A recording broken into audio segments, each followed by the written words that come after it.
like I want to be a podcaster. It's a self-love revolution.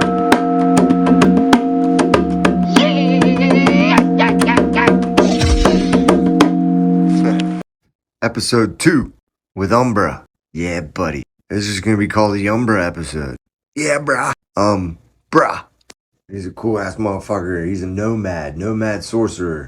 And I fucking forgot to hit record at the first 15 minutes. It's devastating, honestly. I just realized this might sound funny if people were just listening on Spotify, because it's like the quick edits or whatever. I just hold record and then click. Fuck. That's gonna sound fucked up. Not no more, because I just brought awareness to it. But yeah, if you are just listening, or I'm gonna put his Cashapp and his Venmo and shit. So if you want to support him, go ahead and send him some love. Peace and love. Here you go. Still can't believe I forgot to hit fucking record. It's because the word said, Fuck. yeah. Oops. Yeah, dude. I know. I missed that whole beginning of that. Fuck.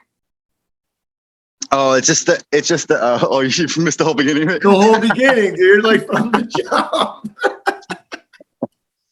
Well, I mean, it's just the word itself. If you just take the word addiction by itself, right? Yeah. We live in a world where they advertise all these different things, and they're telling you need more in your life. It's all about this ad, addiction, advertisement. Ad. It's always like there's adversary, conditions. You modify. It's like this concept. The word ad has a lot of implications in the way that we speak about things. It's always more, right? Right. Like we're lacking something. The program will lack. Right. And so addiction it suggests that you are in this position where you're trying to get more and more of something that you just shouldn't need. Right. But if you've ever used drugs before, have been an addict, right? It's not something it's something you didn't have.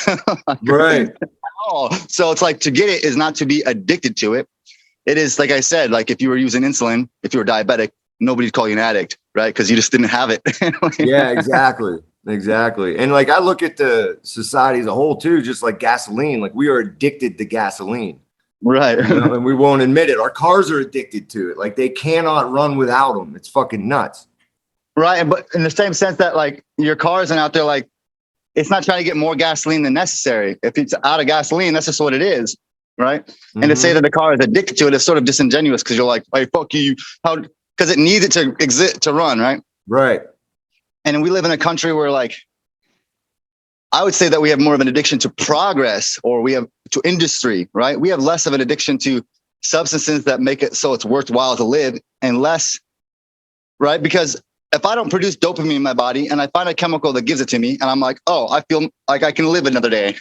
Yeah, I become an addict, and I'm shamed for it, right? In a society where my value is based on what I can produce, right? Instead of being okay with where I'm at, right? You're at. Yeah. The whole I never heard of that. With the addictive part, the ad, it just it puts you in a state of wanting more. We were talking about with how it all started with the programming of lack, and fucking from kindergarten all the way up, you're constantly wanting to go to first grade, and you don't want to go to second grade. So you're not good enough where you are. Right. Progress. Right. They're stealing the now.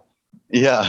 You know what I mean? It's always it's like the light at the end of the tunnel you hear about, or the goal that you'll get the trophy when you complete the race, and then you're always told the race is just over there, and you're running towards it, and you never have it. Yeah, you never get it, dude. That's really the addiction, right? It's the addiction to progress, to the progress, or the industry. If I Jeff Bezos on his little mountain of wealth, he needs more and more and more. When's he gonna quit? It doesn't really. When he has it all, I don't know. Yeah, right. How do you not have enough, dude? Right. And then those are the people that are controlling the friggin' world, the ones that are addicted to it the most. Yeah, and they're addicted to this. And a lot of times it's not a person, right? Jeff Bezos isn't sitting there how can I fuck the world? It's just this system. It's a system that's developed that nobody maybe even intentionally contributed to. Even the word addiction. Nobody was out there one day we're going to call all these people addicts and say they're useless. But it just sort of picks up. And before you know it, you're saying things about people and the world that have trapped you in a box, like the Matrix, right? Yeah. And you look around, you're like, wait a minute. What the fuck? and they say they're ruling us, the elites. It's like they aren't. It's a corporation. They're not a real person. It's just right. Yeah, it's the actual system. And I always say that, like, in Babylon, we're taught to worship money. And that's exactly what it is. And those are the motherfuckers that have it. And we're constantly working to get what they have. Like the elite, they don't even think about money. No, and they don't even, it's not even like they don't even necessarily worship it. It's just like, I tell people all the time to think of this way. Like, if you were Jeff Bezos or where you are now, which one would you prefer? And they're like, well, Jeff Bezos, like, it's obvious. Like, Jeff Bezos up on top of the mountain, like, well, you could be a poor addict. And then he was like, fuck no. Like, so whose fault is it? Yeah, right. And like, if it was me, I'd also be up there, be like, nah, I'm good. You know. And that's the thing. Like they actually train us to worship the money. You know what I mean?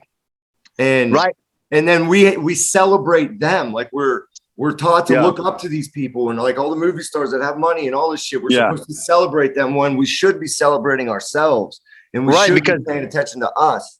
Right, because the pyramid is built upon the base, right? Like the eye at the top ain't got shit if it's no base down there, right?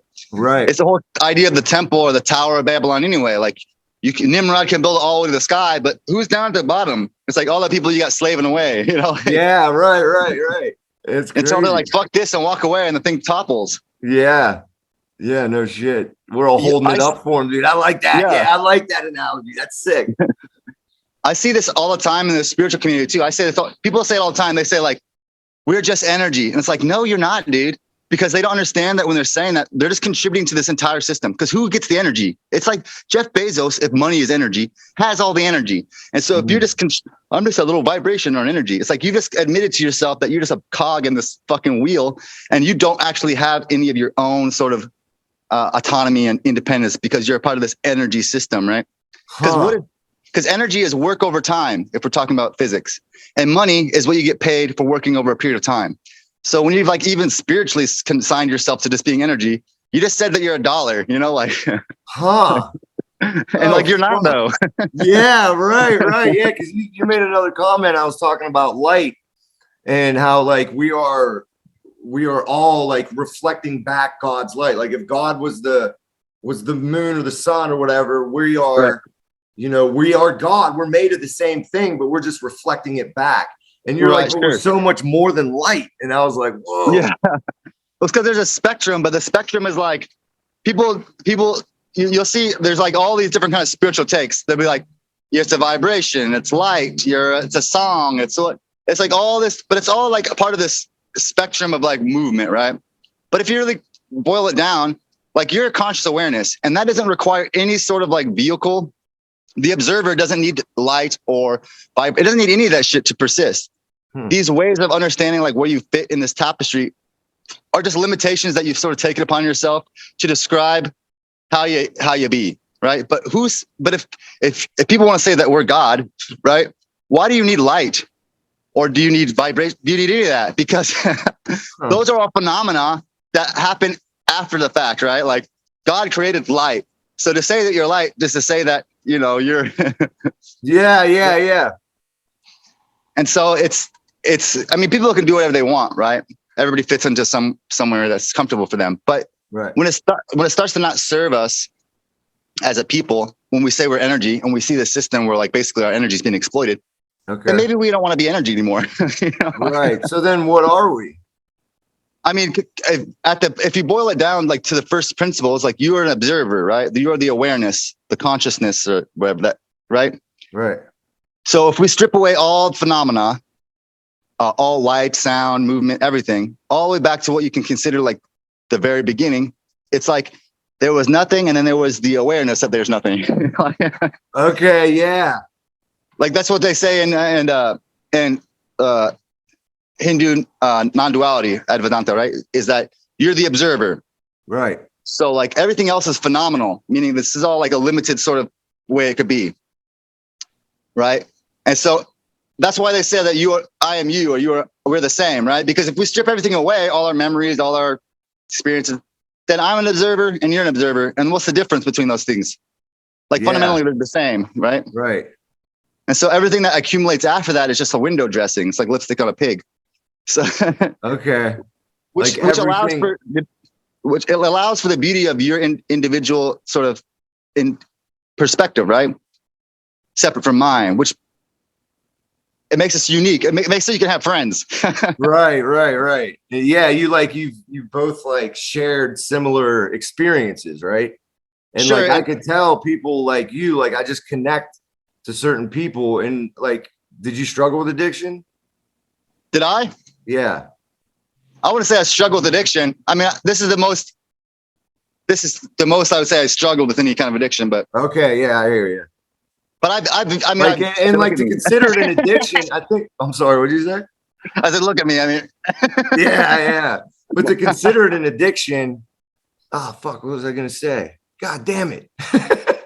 yes, I struggle with it. So Yeah. I mean, And it's something that like this, you struggle with it as in like it's something you want to stop doing, because then that kind of puts the weight of addiction on it.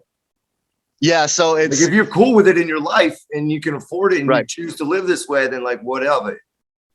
So that's the kind of like the tightrope, right? Like so, like there are times when I've used lots of drugs like pretty consistently, and then but then there's that thing is like, am I addicted? And the test then is like, can I step away from it and be like, whatever, I don't need it. Yeah. And so every time I've come to that kind of decision, I have, except for smoking or tobacco, nicotine. Yeah, that's the one I've struggled with. You know? Right. That's mine too, dude. I got away for 6 days, and then my buddy came walking over, and he had a Newport. I was like, "Yeah, let me get a Newport, bro." And I was like, "I quit for 6 days. Like, I just like it in my life. Like, I chew on these things now, but my modalities change constantly. Yeah, you know, I'll be on chew, and then I'll do these cigars, and I was smoking Black and Milds because you can buy one. You know what I mean? Yeah.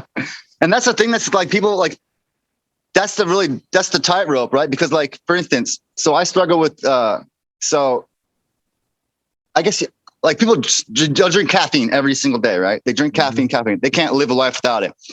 And they'll draw a distinction between having this thing in their life as a foundation so they can produce for their job, separate and apart from something like somebody that uses heroin or whatever, because like their life is like meaningless or fucking depressing without it, right? Yeah. And it's like the difference between these people is ultimately like how much harm they're causing themselves and their community. Right. And we can see that the big difference between the harm in a community has everything to do with the access to like sort of healthy ways of, you know, like if there was a canned heroin, you know, you could drink every day and afford, and like you could, it's well documented. Rich people don't have heroin addictions. They don't have problems because they can maintain their addiction. Right. Yeah. They maintain it. Yeah. Right. And it's like, it's the perception of it too. Like all of our society's trained to perceive the coffee's okay. They make trillions of dollars on it, you know, but people are addicted to it. And the coffee plant and the cocaine plant are like almost identical. Yeah, right.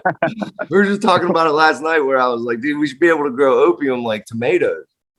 Right. And that's another thing too, is that as we see this phenomenon of the lack or the accessibility issues where it's like you don't have access to opium anymore, right? Which is a mild form, which maybe you could do every day and be fine. Yeah. And to the point we get to like fentanyl, where like if you do it accidentally too much, you die. Like yeah. It makes it more potent.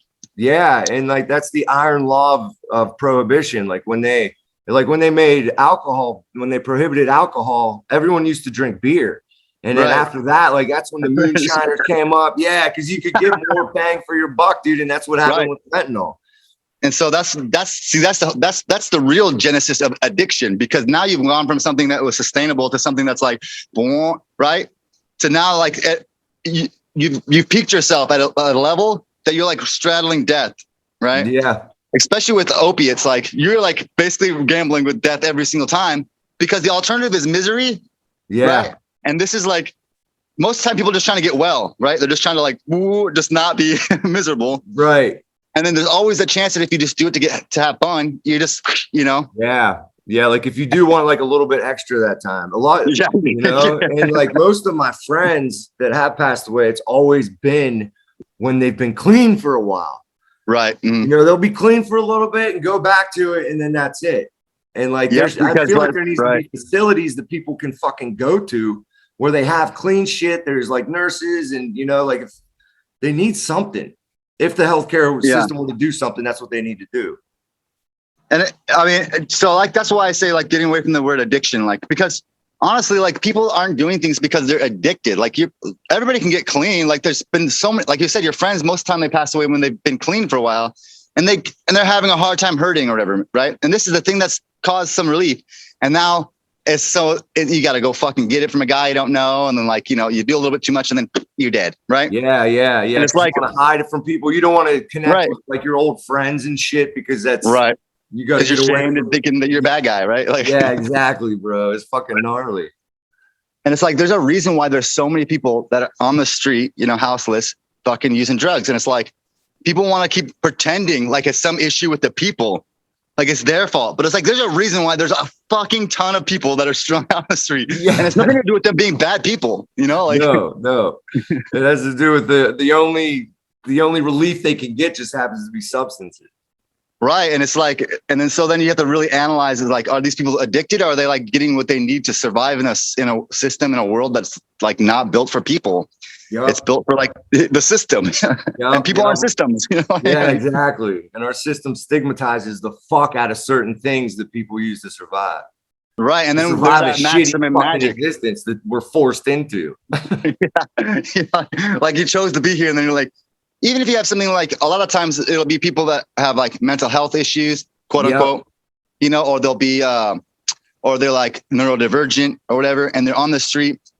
And that's like those are the most susceptible members of society that fall into this quote unquote addiction because they don't fit already, like right out the gate. And they're told their whole life, do it X, Y, and Z way and you'll be okay. And they try and they're like, it just fucking doesn't work the whole time.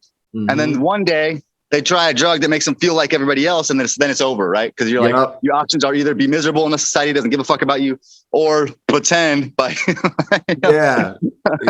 And I've always said like some of the most harmful shit to my spirit, to my soul, was the lying about it. Living a double life because that's how I lived. Yeah. And like I was one of those like very highly functioning opiate addicts. Yeah. Like, I was constantly on that tightrope. And it was just, that's what I used to get through the day, man. Right. And that's the thing there, though. It's like, it's what you use to get through the fucking day. And that's like, people don't seem to really, that doesn't click with people because they think it's like a failure on your part or on my part or anybody's part to like not get through the day without it. And it's like, yeah,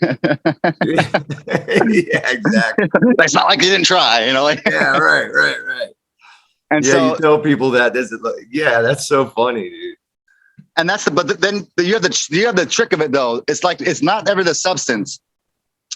Because usually like, you use but the most damaging part to the spirit, like you said, is the lying, the shame, the guilt. Because if you could do something until you're okay and not feel guilted or shamed about it, you can just walk away from it. Mm-hmm. I could go to the casino and spend $40 and lose it and be like, whatever, but if I go in there and it's like, this is my $40 to feed my family and like, and like, I'm considered like an outcast if I do this, then it's like, now you're fucked. Cause if you do it and you lose the money, Yeah, right. Yeah. Now, but if you would have won fucking 10 grand, you'd have been a superhero. Yeah. So it's like a fucking stupid system. We're like, yeah, you can go in here, but worship if you fail. Of money. Yeah. That's the worship of money. How we're trained to worship that shit. So it's pretty ludicrous. And then we see it in like the prison industrial complex and like, the prison industrial complex too. It's like these systems, all these people in prison, in jail for nonviolent crimes, perpetuating systems where like, we're just putting more and more people away for drug related activities, which didn't hurt nobody except for potentially themselves, if anybody. Right. Like, it's like, that's what the maxim as above, that which is above is like that which is below. Right. So we see, how is the world functioning right now? Well, not even real people, corporations, they're not people. They're just fucking entities that are just made up, have all this money. And there's these prison systems and the legal system. And like, and we want to point fingers at somebody else. It's their fault, but really it's not, because like, it's a system. It doesn't have anything to do with me or you or anybody else. It's just like the perpetuation of these beliefs, right? Right. Like saying that there's addiction and there's a problem with addiction is just perpetuating the idea that there's addiction when that's not really what's going on, right? That's the system that you were told that it was. Right. Just like you think that the corporations have the money, but the corporations don't have the money because the corporations don't exist. They're just concepts. They're just concepts. Yeah. And they're So designed to feed off of that money. Right. And they're so like, that's what the whole idea of like a board of CEOs, right? Like they're all making decisions for the corporate entity, which isn't a real person, which is how they get away with murder, you know, because they're like, well, it's not what I wanted to do. It's what Walmart wanted to do. It's like, Right. Walmart's not real. Like, right. And yeah. And the pharmaceutical companies, I mean, how many people have died because of that shit? Right. And it's like, nobody is really responsible in a sense because they're making decisions for a concept, right? And that's the problem. Yeah. They're making decisions to make money for something that's not even fucking real. Right. Yeah, exactly. It's like for the shareholders, it's like, well, what the fuck does that mean? Yeah, right. And that's the disconnect that people don't get. They want to point at a bad guy. And it's like, there isn't a bad guy over there. It's just like a ghost in a closet, you know? Like, you open a door and it's just like a sheet. And they're like, well, it's their fault. And it's like, it's not. Yeah. And the thing is, like, it is in our hands. We just got to see the system for what it truly is. Yeah. And that's the biggest thing that's like so hard for people to recognize. Like the world suffers when people are like continuously contributing with their minds, you know, like the mind is a powerful thing. And when you believe that you're trapped in a matrix and that you can't get out, it's like, that's why you can't.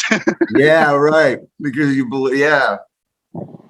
So when you believe it's Walmart that runs the world, then like Walmart will run the world, but Walmart doesn't exist. So it's like, how do you get people go from Walmart doesn't exist to then stepping into their power? And, you know, like that's a harder leap, you know? Yeah, it really is. Like you can become aware of the system and how it's working, but now how do you discontinue participating in? Yeah, right. You have to like actively step outside of it and like just live it. But I've been trying to figure it out too. Like, you know, but if you're like wise, you can understand, like you have to do it slow. Cause if Walmart ceased to exist tomorrow, like people would suffer, right? Like lots of people, because they don't know how to live without Walmart and it's not their fault.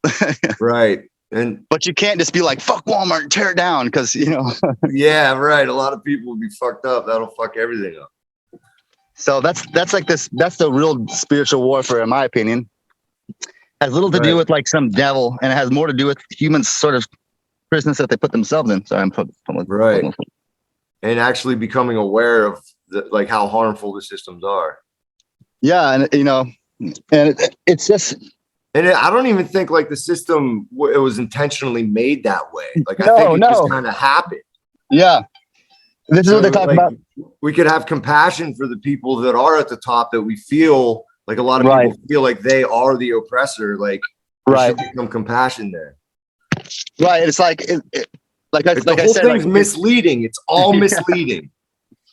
It's like I said, like if you find yourself, because you think Jeff Bezos like accidented himself into being a billionaire. He's not like a super tough, you know, same with Elon Musk. Like they get elevated into positions kind of, you know, just by chance, right? Or family.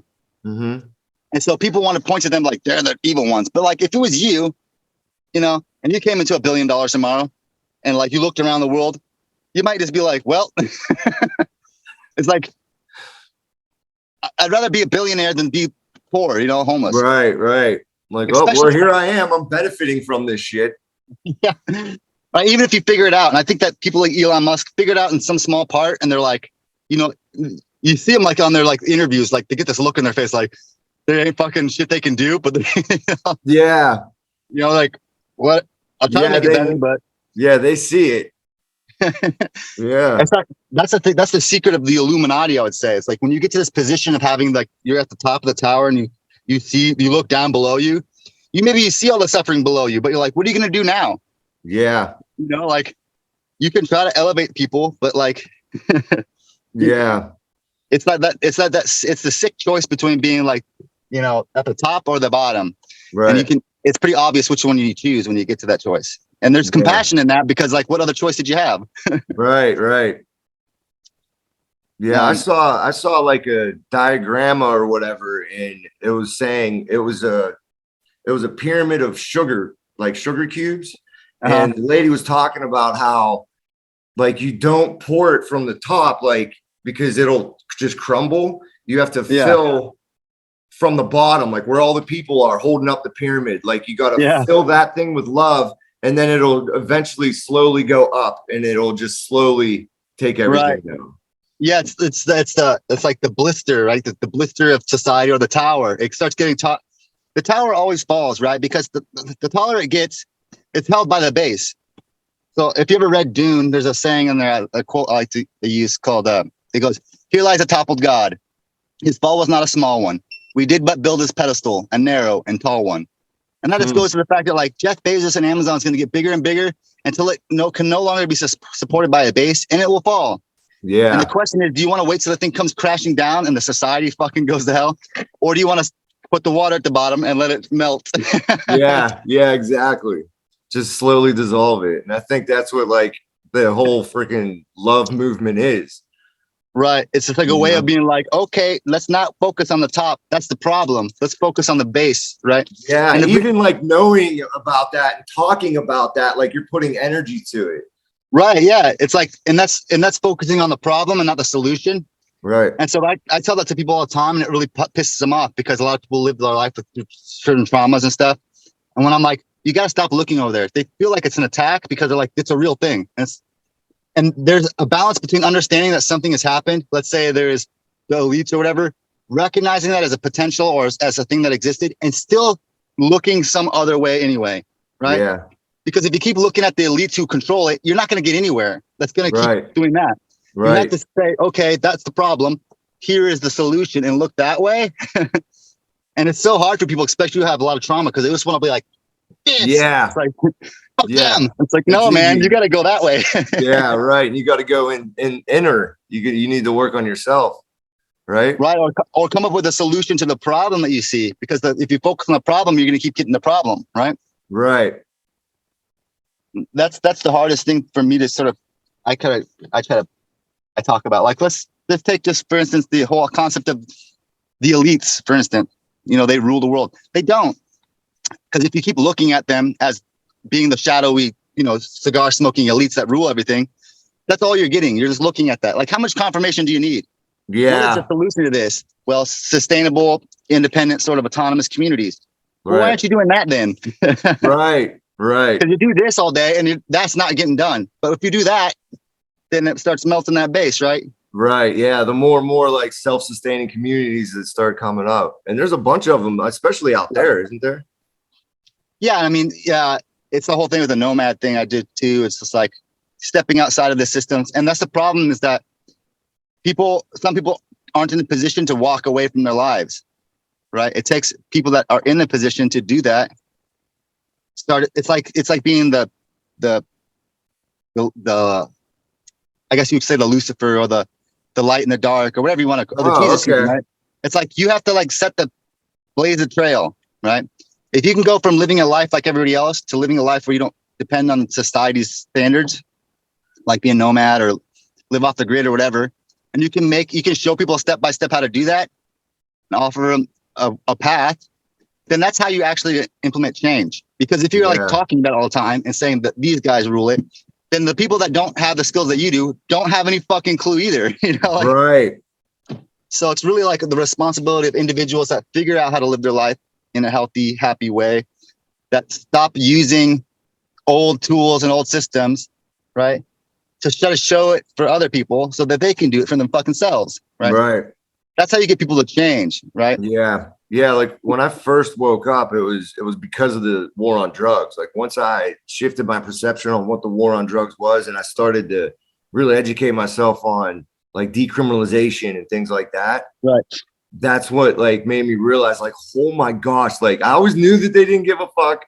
But then once I started really looking into that, I'm like, this is obvious, like obvious. Yeah. So then and then you start looking at war and you start looking at all the other things that are going on around the world. And you're like, oh my God, it's all industrial complex.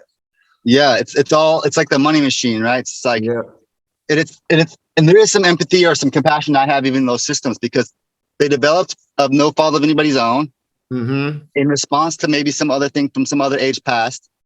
But it's like, it's sustained until the suffering is too much for the people to bear. And then it will change, right? It's kind of the breaking point for any societal kind of norm. Yeah. It's when it's no longer worth suffering for that you change it. Right. And so like your perspective on how you were awakened to this sort of war on drugs and like you have a perspective that like Martha, who's living like a, blue collar, normal family, never even seen a drug before, doesn't have the perspective or the know-how on how to go from point A to point Z, right? You have a particular sort of perspective, so you can speak on that thing. Right. And the people that have shared similar life experiences sort of need you in a sense to go from war on drugs, this evil fucking, and to the place where you're now, right? Where you're like your life is better, right? Right. And so by you kind of expressing that and showing how you got that way, other people that don't know what the fuck to do can follow your lead, right? Yeah. And that's how you implement real change that's meaningful, because we can keep looking at the fact that there's a war on drugs, or we can look at how you got out of it. Right. Right. For sure, dude. Yeah. Like I remember, but right away, like whenever I did start having those realizations, I went to my wife. I was like, yo, we need to buy an RV and just go. And she's like, no, man, we own a house. Like she works at the university and the benefits and stuff like that. Yeah. So it's like, that's where we're at. I have my own business and like, that's nice because I don't like have that above me, but it's still that is above me. You know what I mean? Like I realize like there's days where they're real hard whenever I'm realizing like I'm only doing this for money. Like do I like doing this? And once you start having those pops, it's like, oh God. And then you start creating suffering for yourself through that. You know what I mean? So you gotta realize like, okay, just as long as there's little steps coming, and starting this podcast is one of my big steps. I've been wanting to do this for so long. That's why I appreciate you coming and doing it. Like you're the first person I've had on that like I didn't officially know, like a friend or something. Right. Yeah. You know what I mean? Well, like I appreciate you having me. Yeah, dude, it's fucking all love, right? And it's in some fashion, yeah. It's better than the alternative. Yeah, right. What do you think? Even the position that you find yourself in, wanting to like get up and go, it's like that should be within the realm of your ability to do freely, right? But you're playing sort of a role in a sense, in that you have an experience and you get to a position where your life is better, but you still can't get an RV and take off because you know money. And so like maybe I'm in a position where I don't have that over me, and I start to develop systems or places in which you can eventually just go off and not worry about your job. And it's like we're all sort of playing a part, because the world is a complex system. Right. No man's an island. We're all kind of here together, right? Right. So we're all sort of filling in roles or exploring or trying to make things better based on our limited life experience. That ultimately, if we're living in our truth, right, we're not bullshitting, or if we're just expressing honestly what it is we feel and believe, then we start building structures in which like you can just take off and go because it doesn't cost you any money. Right. And, right.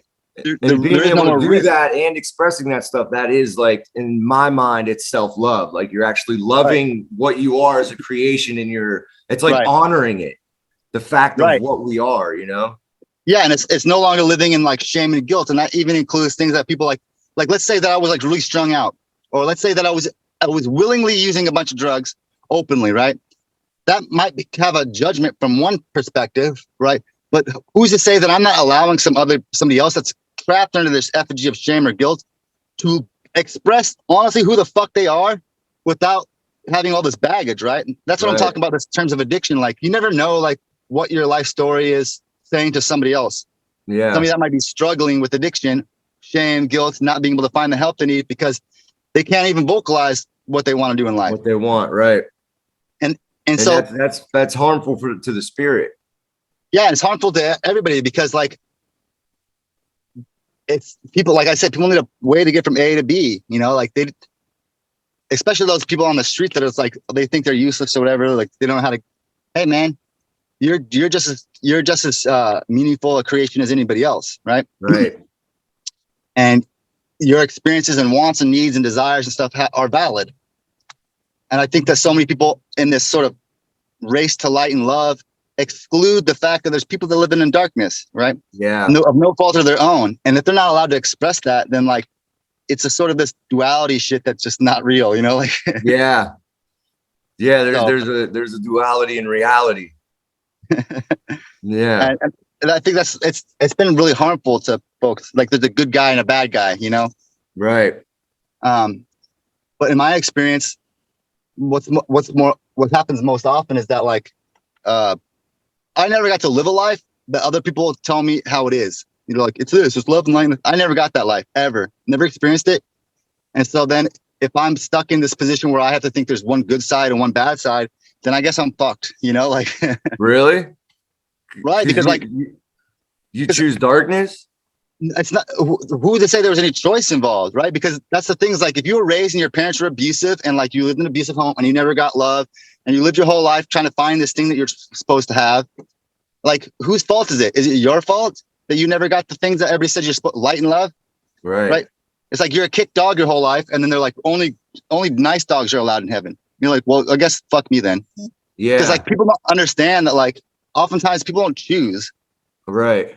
You know, the people that strung out on the street didn't choose to be miserable their whole life and find the only relief in drugs. Like, right. They didn't choose that way. And we just like, it really does happen. We have to like kill the stigma. Right. And it's because it's like, then if you're like, you're not doing it right, it's like, well, what else are they supposed to do? Yeah, right. You're supposed to live in a tent on a street. Is the homeless like, real bad out there? I mean, pretty much everywhere I've been. Really?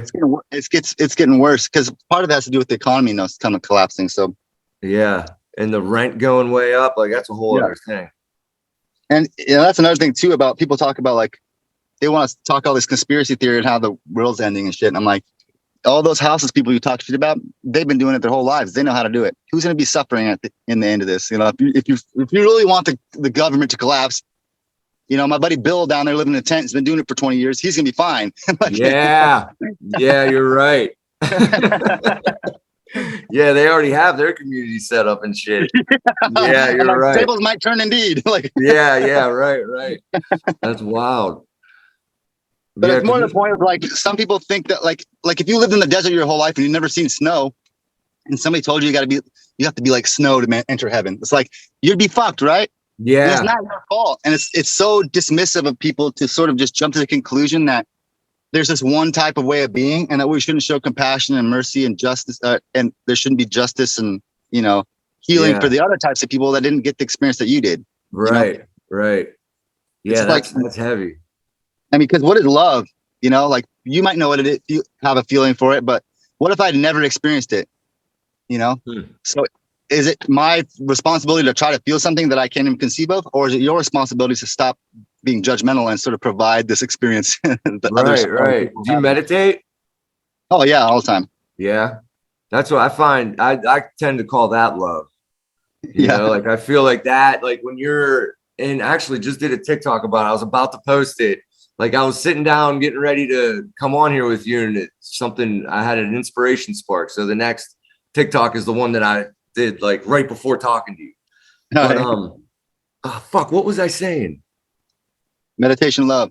Yeah, meditation is love. Like whenever you get into that stillness and you start feeling like the sensations, and especially like I'd like if there's like an injury, like I hurt my ankle not too long ago. And during my meditations, I would just go into the pain, quote unquote pain, you know? Right. And I feel like that can even be a construct because we're told that that's what that's supposed to be. It's pain. It's a warning system and everything. But I would go into that and just really, really experience it, you know? And it would become like this, just a vibration. You could feel like, you know, it wasn't a pain. It wasn't a hurt anymore. It was just this vibration that I was focusing on. And then I realized today, I was like, well, because it makes it, you take away the word hurt and you fill it with like enjoyable. It's like an enjoyable sensation now. And that's healing. Like you're literally, you know, like with your mind. Yeah, and then there's that balance you got to keep between. I think you even mentioned something about like being addicted to the healing, right? yeah, for sure, dude. And I've been on that for a while because, like, I feel like it started for me when I recognized certain traumas. You know, like I was recognizing these traumas, and I was like, "Holy fuck!" And then it like hurt me more recognizing that it was trauma. And it's like, "Oh my god, I got trauma now. What the fuck am I gonna do?"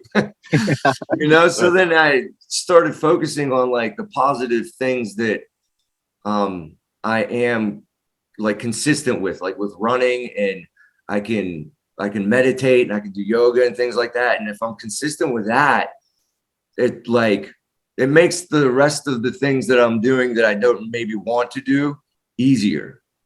Right. And you know what I mean? It soothes suffering. in Buddhism, they call it like non-attachment, right? So it's like Buddha sits under the Bodhi tree and it's like, you don't want to be up in the branches. You're just positive, love, and not healing all day. And you don't want to be in the roots. Like, it's like the victimizer, you know, like, I'm too trauma, I'm wounded and it hurts. Or like, I'm up on cloud. You just sit in the middle, because these things kind of they pass over us, right? Like the hurt passes and the healing passes. They're transitional, right? To heal requires that you have hurt. So it's like they're parts of this wave. And so then you learn through meditation to like just going into the hurt and being like, okay, well, now it's this thing. It's just this sensation that's now it's healing. Right.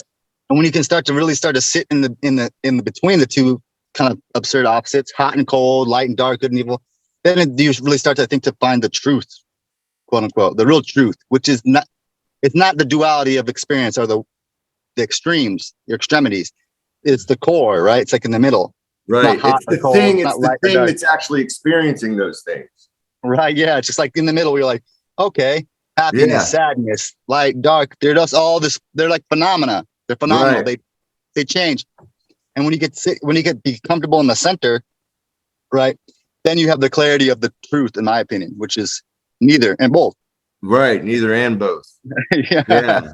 Yeah. See, and I choose to call that love, like that connection that you have to just like full awareness, you know, right. Like that needs to be, and with just to use the word praise, like I think that has, like I said earlier, like pay homage to that is by experiencing that.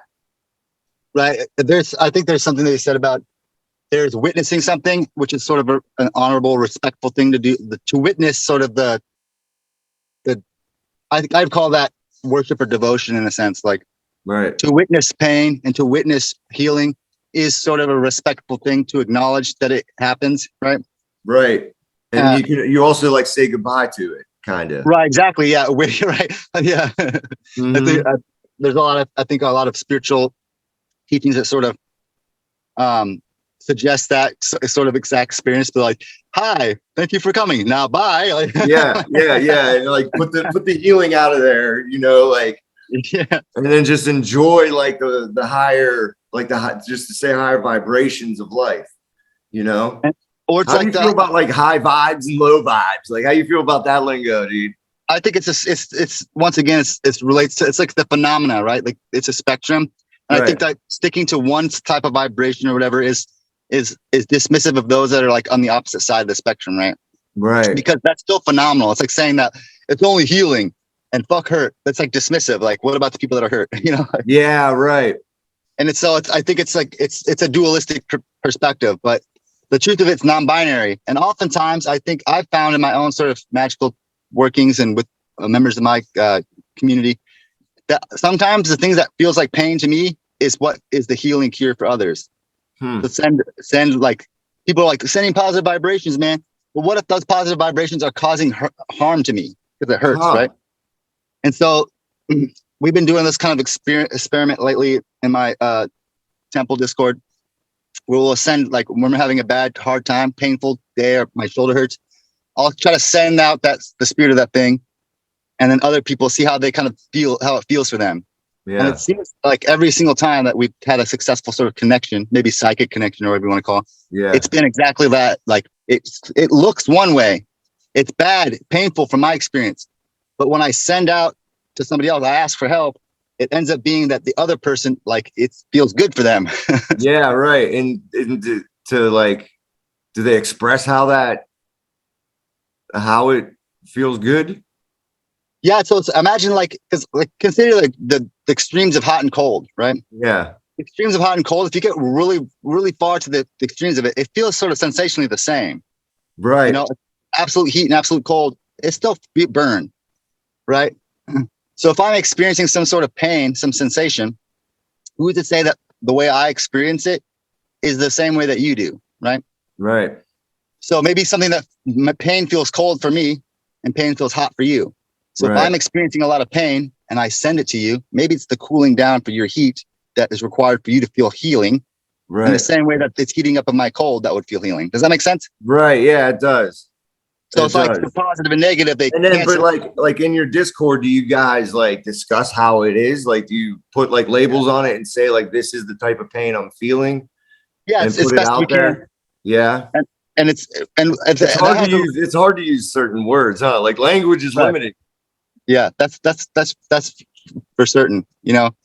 But I think of it in terms of too of like asking for help, because like when we're hurt in the West, especially, we consider it like our responsibility to carry the burden of our pain. Right? I'm a big girl, I got a big boy, I can take care of myself, you know. But then that oftentimes it gets in our own way of like same thing as I'm talking about addiction. Like you have to carry the shame. It's mine. I got here. That's mine. Right. But it prevents you from doing the thing that you should be doing, which is asking for help and letting people take your pain for you. Because you assume that if you give somebody else your pain, they'll be in pain too. And now you both can't. But really, when truth, when you give people your pain, healing happens on both sides. I hear you. Yeah. Because then, especially if there's relation, like I think to being able to relate people on those levels, you know, maybe someone has already been like healed from it or they've experienced it, you know, and they can shine light on it. Yeah. You And know, that's the whole idea of being a guru, right? Doesn't guru mean shining light on darkness? But the guru is always within. It's like you're the guru, right? It's like everybody's a guru. Yeah. You know, it's been like, dude, yeah, we're all gurus, dude. I say that I'm a trash guru. Oh yeah. Garbage guru. Oh yeah. Are you into art? Do you do any art or anything? I write. I do a fair bit of everything: music, art.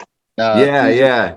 I know you definitely have like a poetic mind, for sure. I like watching your stuff, dude. It's cool. I try to get it out there. You know, really, it's like that art saves is kind of a powerful maxim too. Like I think that's pretty much the truth. Mm-hmm. I think that the world has and does more often than not follow sort of artistic trends closer than anything people conceive of as facts. You know. Yeah. I often say that the fact is fiction, the fiction is fact. You know, because all my favorite books I ever read as a kid, all my favorite like video games, all that stuff like that ends up becoming like it's like my reality. It's definitely my spiritual reality. I'm like, what the fuck, you know? Yeah. You can like they're changed. Yeah, right. You can relate that to it. Almost makes more sense. That's what you were saying. How you're like, there's a couple different things that are going on, and they kind of shift from one to another. Yeah. It's weird. It's like in magic, there's like the left and the right hand path. And one's more like the delve into no reason. It's like madness, right? And the other one is the reason. It's like logic. There's like these two parts of the brain, right? The creative mind and the logical mind. And I teach that you don't want to be either too polarized, right? Because obviously there's a reason that reason is sort of preferred. It makes sense. A, B, C, D. We can kind of tell where we're going. Right. Like reality has rules, so to speak, right? But on the flip side, there's this creative part where it's like we can directly liken this to the idea in science of a deterministic universe, which basically means that you're a sim, like you just live in you're on a one-way course. Everything's already predetermined based on the atoms and stuff, right? That's like the story of the jinn. It can predict any future because it knows exactly where an atom would be at any. It's one way, which is obviously not freedom for you. Right. The opposite of that is it's just madness complete. It makes no sense. It's just all happening. It's chaos. But the balance is in between of like, yes, we can say there are rules to the universe, but allow ourselves to be able to shape reality based on like this creative spirit. And so it really is then, you know, spiritually and fucking physically what you want. Because if you keep saying it's misery, then that's what you're going to keep getting. Like, right. You have to breathe life into the things that you want it to be, you know? Yeah. And that goes down to attention, like where you pay your attention, the energy. I forget that saying. What the fuck? Yeah. Where energy flows, something grows. Attention goes, right. Yeah, that's it. Yeah. And that actually is your attention is actually bringing life to things. Yeah, you're breathing. It's like the breath of life. You speak things in existence. It sucks. Right. It sucks. Okay, then it does. Then it does. Or it's like it's getting better. It's getting better, and then it starts to get better, and you're like, it's getting better. It's getting better. Yeah, right. And then you're like, it's better. Yeah. And then like you'll go back to like, oh shit, it isn't, because you get that like you get stuck in that like negative point of view, right? You know, and it's like, oh, sorry, go ahead. No, go ahead. You're good. I mean, you get stuck in it but you only get stuck in it as long as you need. That's why they say suffering is merciful, because like you're going to keep being like, it sucks until it's too much anymore. You're like, I just can't live this way anymore. And then when you turn away from it, you've developed the free will, the will to be like, fuck you. It's got to be better. And then when it starts to get better, who can ever put you back there? Yeah. You know, who could put you back to where you were like 5 years ago? Like, like, yeah, that doesn't work. You're like, fuck no, I'm not going back there. It's better over here. You're like, yeah. And so that's really like a hard thing to watch people who are suffering so much and be like, that's why I say everybody's getting exactly what they need to heal. Because even if it sucks for them, they're not addicted to anything. Addiction is the opposite of will, right? To say you're addicted means you have no will involved. It's not a choice. Right. That's why I say we should change the word, because it's not addiction. It's just they are developing the strength of their own will to be like, no. Right. And sometimes that takes a deep dive into darkness, right? To be like, yeah, I don't like it down here, and then leave. yeah, right. And then leave. But once you leave, then nobody can ever put you back there. Yeah, you know? That's cool. And so the world seems to be like in a sort of a pickle for a long time. You know, like that's why I say the structures of society will be a certain way until unanimously humans are like, no. yeah, not like we'll this. do it a different way. Mm-hmm. Because it's either serving us or it super isn't. And right now we've gotten to this point where it's like it has served us, but now we lack community and we lack connection, and it doesn't. Right. So it's the opposite way we start going. Yeah. Start connecting a lot more and shit like that. Right. Yeah, and that's why reality, it feels like we are God collectively. The conscious awareness is. And you can take that how you want it, but like if you boil it down, like across the world, if we all think a certain way of living sucks and we start to change, all of reality will change. Whether you know, however you conceive of it, like we think that connection is better and like compassion is better. And so that is what it becomes. Whether or not you believe that there is some supernatural force or just the collective consciousness, it's the same thing. Yeah. I can only pull so hard on the strings by sort of showing people a better way of living, and they can change their mind. And the more people do that, it's like critical mass. Then everybody starts, and then the world changes. Yeah, right. And it's definitely the best thing you can do is just be your fucking self. You know? Yeah. You know, honesty, not truth, but honesty. Mm-hmm. You know? Yeah, and that's like speaking from your heart chakra, right? Or just like it's like not pretending to know how it works. You just be like, yo, I'm healing and this is awesome. Yeah. I was this way and now I'm this way and this is better. Yeah. I don't know what's true. I just know that this for myself is better. Yeah, right. And just having fun with it too, like describing it and just like, it's like a journey, just describe all the different experiences. And like you said, you got to be open and honest with what is happening. Because people are so desperate to know the truth. Mm-hmm. Like there's one truth. They'll say in one hand that we live in a multiverse, and then on the other hand say that there's one truth. Like that makes sense. It doesn't. What we want is not truth. What we want is fucking honesty. Because if I can be honest, then you'll actually find the truth instead of thinking you know what the truth is, because you can't.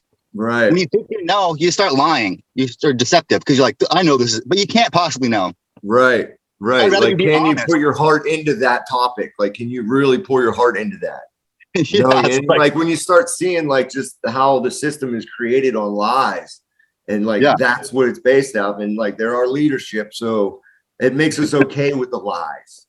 Like we're programmed. We're programmed to accept. Yeah, it's all deception, and we're programmed to accept the hypocrisies. But it's like but we allow ourselves, because like, who is the greatest deceiver? Is it me or is it yourself? Because if you're saying like, I was a useless this, that, and the other thing, and then I got better because I found, like, you're telling me what you think you know instead of what you honestly experience. Like when I honestly experience something like depression or whatever, and I go use drugs, I honestly experience relief. That's honest. I don't know whether it's good or bad or right or wrong. I don't know any of that shit. All I can do is honestly tell you my experience. On my experience, not on things I think are happening, right? Right. I don't know that we're in a matrix, and neither do you. I don't know that. But what I honestly experience, you know, is different. Yeah, for sure. And like you said, there's like just there's different ways, I think, that are out there right now. There's different like language or verbiage that's being used to explain the same thing. You know what I mean? And it's like maybe the alien school and things like that, and like going down the Anunnaki and all that stuff. Like maybe that'll help some people because for some reason, it clicks in them. Right. Yeah. You know? I think I've discovered that through my searchings that it's all like the same thing, different. It's like different window dressing, right? Yeah. It's all basically the same. Yeah, exactly. And that's fun. I like exploring all of them. You know, I even think like a lot of the religions the religions are all saying the same thing. Yeah, absolutely. Yep. Yeah. Yep. And someone told me once that like God is at the top of the mountain and there's different pathways to get up there, and each different pathway is a different religion. Yeah, but every time you get to the top of the mountain and you God's sitting there waiting, and you're like, "Hey, God," and you just see it's a mirror, and you're like, "Whoa!" You look around, like, anybody else up here? Yeah, shit, that's wild. That's the secret, Like, then the problem is like convincing everybody else. Yeah, Yeah, it's hard. Well, that's what I'm kind of working towards, with the self-love revolution. I think that like people like getting a true, honest definition of what self-love is to yourself. And like that will help people's mind change towards like the positivity. Yeah, or what's like or what's healthy, like at least. Yeah, what's healthy. Yeah, am I going to choose to be mad at my brother who's been on drugs forever, or am I going to choose to like talk to him open and honestly and actually listen to him? Yeah, and be compassionate for like the position that he's in, based on the understanding that not necessarily does anybody choose to do the things or to have the experiences that you do. Like if you do a drug, it's because you get a thing out of it, and it's like, is it his fault because he's getting a thing that he couldn't get anywhere else? Like, right, exactly. And so, what's the solution to that? Is to be like, you're just a piece of shit, or it's to be like, oh shit, how do I get that thing you need? Yeah, like, do you need help? Like, let's try and get this. And then, yeah, especially if you can figure out ways of getting in alternative ways that are sustainable and healthy, right? Right. So he doesn't got to go rob the convenience store to like. Yeah, exactly. Or go out there and not know what kind of drug you're getting. Like if there was like, like that's where the compassion lies, dude. And like, I think decriminalization is the first step in that realm. Yeah. I mean, I'm not a big fan of the police, or laws. But no, I hear you. Yeah. Well, you're definitely like, I understand your lifestyle 100%. I respect it, brother. I do.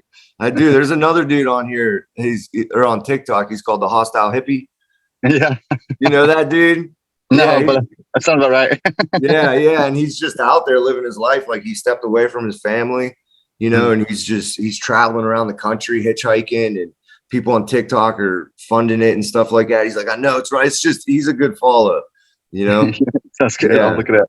Yeah, for sure, dude. Yeah, I kind of stepped into this whole spiritual stuff kind of, surprisingly, like I had an awakening too, like what the fuck? And so I just been doing both simultaneously too. So it's not like I know anybody else. I don't know anything, right? Like at all.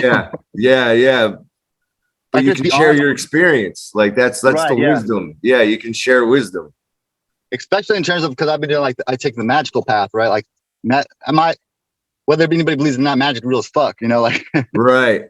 And so there's, and you can just describe that however you want. Cause like you said, it's like all the same thing, right? Mm-hmm. And science, it's all the same thing, describing the same abilities that people have. But seeing visions or like having memories or wisdom, or whatever, like that's why I'm so adamant in my videos. I'm like, it's not this way. And it's not because like, fuck you. It's because I've seen it. It doesn't work out like you want. Yeah. So that's where I'm at. Drive around, go on adventures, see life. Yeah, little adventures every. Yeah, I see you out in the woods and shit, dude. That's some good shit. Yeah, I was been at the ocean. Yeah, that's a powerful bitch right there. Yeah. Do you meditate out there? Because I remember my sister telling me one time, she's like, it's like the earth breathing. That's what it sounds like. It's like the lungs of the planet. You can hear it. Yeah. It can be pretty intense sometimes, for sure. Yeah, I fucking love it. It's been winter, so it's like it's starting to warm up. Yeah. I meditate like all the time. It's like here's part of the addiction thing too, that you know, like substance use or whatever. Like I never use substances because, you know, it's because my life is just not how it's described to me it should be. Like I do not feel like my body does not produce dopamine. My body doesn't like, I sleep like 19 hours a day. If you know, like, so do I meditate? Yeah, constantly. Yeah. I'm in a position where like, if I'm not, like I'm in pain. Okay. Right? Yeah. And so I don't have to use drugs or anything, but like, it's kind of weird because I mean, I don't really have a choice. Right. If I'm not like sort of in my Zen state, then I'm in not having a good time. Oh, really? Yeah, it's just kind of like I mean, or I'm asleep, right? Yeah. No, the doctors would say it's ADHD, but I have a special form of it called hell syndrome or hell disorder. Hell disorder. That's in the DSM-5. Yeah, it's in the new edition, huh? It's just like it's accompanied by it's called perverse sleep, where like when you want to be awake, you're so tired, and when you're so tired you can't sleep. Yeah, I've definitely been there. That sucks. But hey, man, I appreciate it. And of course, you know, like traditionally speaking, like the What's that? Go ahead. Oh, I mean, traditionally, like they prescribe like stimulants, right? Right. For ADHD to sort of make you normal. So it's like if I ever like do a bunch of stimulants or whatever, and you know, I'm going on a bender or whatever, it's like people could be like, "Oh, you're fucking a drug addict," or it can be like, "Well, I got to sleep for a solid 12 hours, and then I went to work yesterday." So like, yeah. According to most people, I was a normal person for the day. Right. Yeah, exactly. Yeah, So take the stimulant. Just yeah, it's just wild. Yeah, dude, and hopefully the perceptions will start flipping. Yeah, I'm trying to fucking flip the script and just. So now I just roll with it. I accept myself for where I am, even if I sleep 19 hours a day. Yeah. Just meditate, that's whatever. Huge, dude. Yeah, it is what it is. And then the days I want to get some stuff done, you know, just do whatever. Yeah, go see people. You got a lot of people around there? No, I mean that's the thing too, is that like I like living on the road, like I don't know anybody. Yeah. Just living out of the vehicle, and then we're out of friends now, but most of the time it's just like. Do you travel with someone? I'm traveling with someone now, but I spent like the last 3 years by myself. But really? Recently I traveled with somebody. Yeah. Right on, dude. Yeah, that connection's cool. Yeah, it's nice to have somebody like when you're really out there in the weeds. Yeah. You're like, hey. Yeah, right. Come on back. Yeah. Well, hey, dude, much love to you, brother. I definitely appreciate it. I got to get going. Yeah, much love to you too. And thanks for having me on. Yeah, no worries, dude. First one, dude. It was a banger. I appreciate you. All right, let me know if you want to chat again sometime. All right, cool, for sure. All right. Thanks, dude. Later. All right, cool. That was episode 2. Just go ahead and fucking, I don't know. Tell me if you liked it somehow or not. I don't give a fuck. But yeah, check out the description. I'm gonna put his info down there so you guys can send him some love if you feel moved to. All right, peace and love.